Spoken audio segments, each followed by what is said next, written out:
10 minutes, and there might be 4 of them in one group, or it could be an hour and a half, and there's 7 or 8 groups, and then random ones flying around while those are doing that.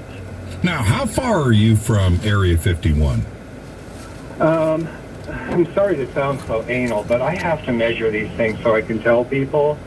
It's 77 miles from my front door to the center of the base at Area 51. You're right on the runway. And how far are you from Nellis? About 21 miles. And McCarran is in front of you. Yeah, 12 miles. 12 miles. What's the connection here? You know, I don't know the connection. That's what's so odd about Las Vegas is that I never actually saw a UFO until I moved here, even though the first one was in Canada. And, you know, once those first 2 events happened, I was so, you know, sure that UFOs exist, that's why I did what I did. That's why I made a, you know, I don't want to call it a job, but where I put in a lot of hours so that I had a better chance of getting more results. And so what do I think's going on? I mean, this is just my personal belief, and it doesn't even necessarily have a lot to do with what I shoot video of. It's just, I think ET has been on Earth since before man. I mean, there's no reason why they couldn't have been coming here. I mean, if you do the math, you know, the math of what would be impossible would be if life didn't exist anywhere else.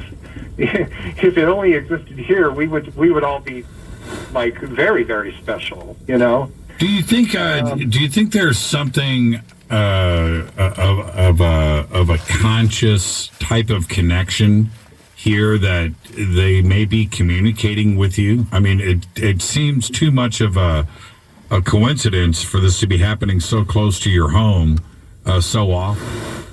Well, I sure wish that was so, but I don't ever feel like that. You know, even when I told you I had an urge 2 times in the last couple weeks to go outside, it was just an urge. It wasn't a little voice in my head saying to do anything. And I just tried to listen to it. You know, I probably had urges before and gone out and nothing happened, but just not like that.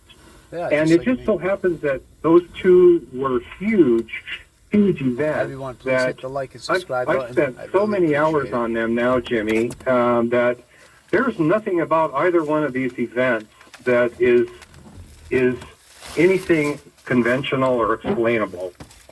And the video that you just shot, which was on December 19th, okay, today is, this was shot 10 days ago.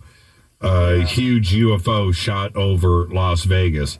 You've got, you know, it's got quite a large number of views right now. What made you go out and shoot that? Did you have another urge? Yeah, it was the same thing as the first one, and that's only happened twice. Hasn't happened again since then. And each time, Jimmy, the strangest thing is I walked straight into it. It was already happening. And all I had to do was turn the camera on both times. And it's never that easy. It's never that easy. And when we look at the formation of the lights, we've only got about, well, you know what, I've got to take a break right here. But the formation of the lights, especially with the stills,